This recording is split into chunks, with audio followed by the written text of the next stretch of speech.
Assalamualaikum warahmatullahi wabarakatuh.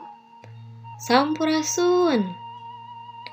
Wilujeng patepang deui sareng simkuring Neni Nur Alia dina pangajaran bahasa Sunda. Dina danget ayeuna simkuring baris medar hiji materi nu aya di kelas 10. Nyaeta ngeunaan laporan kagiatan. Cung di dieu saha nu kantos ngadamel laporan kagiatan? Aya nu tos tiasa? Upami teu acan tiasa, yuk urang padar sasarengan materi laporan kagiatan. Dina medar materi laporan kagiatan, ku simkuring dibagi kana sababaraha bagian. Aya ngeunaan wangunan laporan kagiatan, aya sifat laporan kagiatan, aya fungsi laporan kagiatan, aya nyusun laporan kagiatan. Supados teu nyangkolong kana waktos, urang lajeng kana wangunan laporan kagiatan. Wangunan teh sami sareng pengertian dina basa Indonesia. Laporan kagiatan nyaeta laporan anu eusina mangrupa sagala hal anu patali jeung kagiatan anu geus lumangsung. Laporan kagiatan teh intina ngalaporkeun naon-naon anu katempo, kadenge, jeung karasa ku nu nulis laporan. Jadi intina mah ngalaporkeun hiji kagiatan anu geus dilakukeun. Tur tujuanna pikeun ngalaporkeun hiji kagiatan. Jadi etanya nu disebat wangunan laporan kagiatan. Salajengna ditilik tina sifatna, laporan kagiatan teh aya 3 warna. Nu kahiji aya karangan formal. Anu kadua aya warta atanapi jurnalistik. Anu katilu karangan bebas. Naon sih bentenna 3 sifat karangan dina laporan kagiatan ieu? Karangan formal. Karangan formal nyaeta karangan anu sifatna formal. Biasana laporan dinas jeung make struktur anu kaku. Jadi biasana basa atanapi kekecapan anu digunakeunna bahasa-bahasa baku. Eta contoh karangan formal. Teras aya warta atanapi jurnalistik. Warta mah ditulis ku wartawan keur ngalaporkeun kajadian ka masyarakat make aturan nulis warta.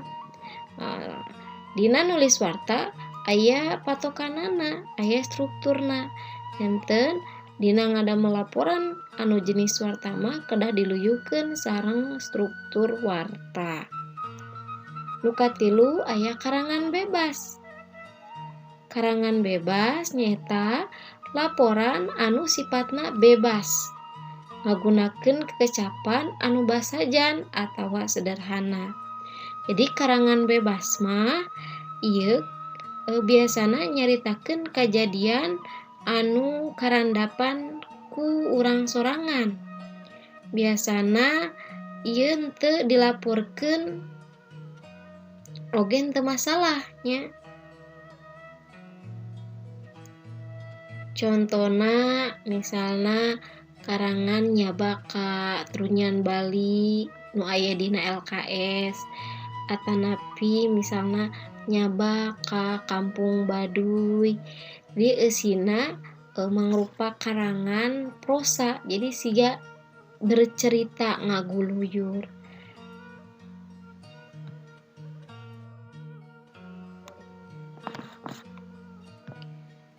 Fungsi laporan kagiatan. Salian salaku alat pikeun nepikeun informasi, laporan oge boga fungsi sejen. Eta nu kahiji keur pertanggungjawaban. Jadi jika laporan kegiatan dijieun pikeun mempertanggungjawabkeun kegiatan anu dilakukeun. Nah, biasana ieu aya unsur kewajiban keur dilaporkeun kanu jadi pimpinan. Terus nu kadua alat keur pamimpin ngalakonan fungsi pengawasan. Jadi pikeun ningali eta kagiatan teh lumangsung lancar atawa henteu, pamimpin tiasa ningali karena laporan kegiatan anu dilaporkeun. Terus nu katilu, dokumen pikeun bahan ulikan keur anu merlukeun. Jadi laporan kegiatan anu dijieun bisa jadi referensi pikeun nu sejen dina ngalakukeun kegiatan anu sarua. Anu kaopat, sumber pengalaman keur batur. Jadi laporan kegiatan bisa mere pengalaman pikeun batur. Eta nya fungsi tina laporan kegiatan.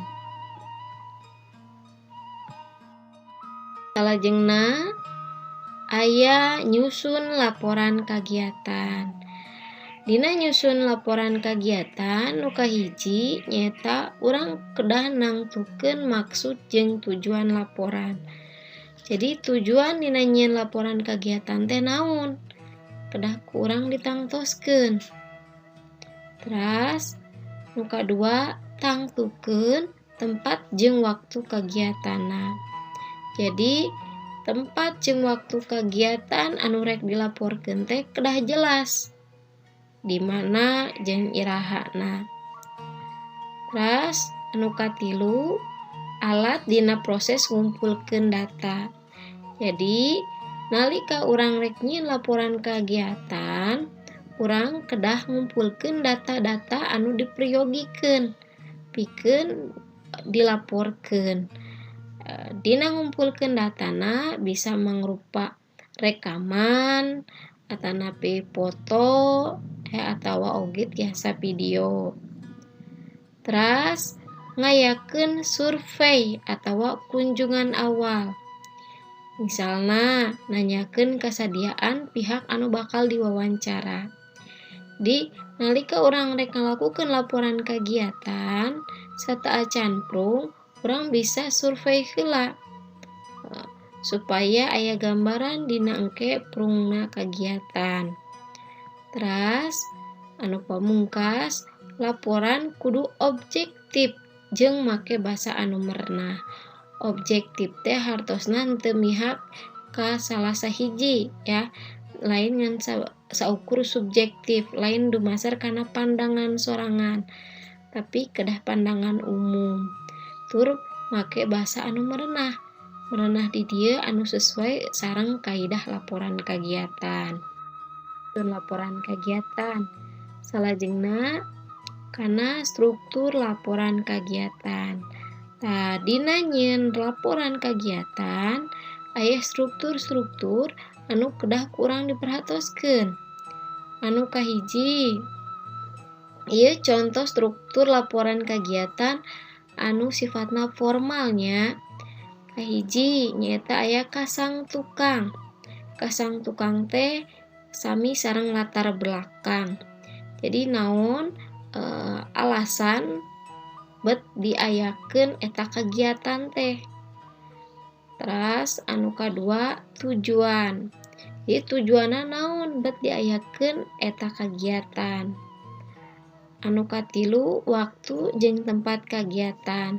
Eta kegiatan teh waktuna iraha jeung tempatna di mana. Terus anu kaopat pamilon. Pamilon teh peserta.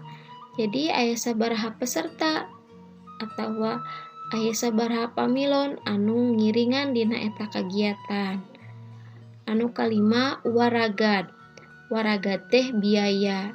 Jadi dina ngalakukeun eta kegiatan teh nyiepkeun waragad atanapi biaya sabaraha.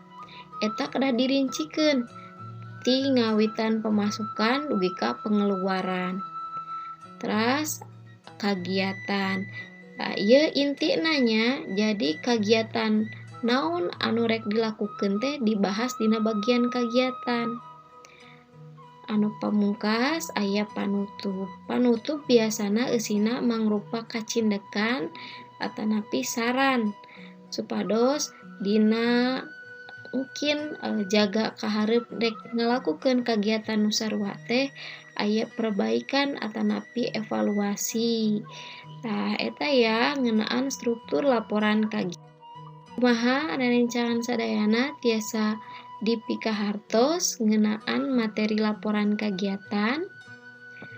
Upami aya patarosan tiasa komen dina kolom di handap. Hatur nuhun kana sadaya perhatosanana. Hapunten saupama seueur kekecapan atanapi kalimah anu kirang merenah tur kirang euteup seureuna.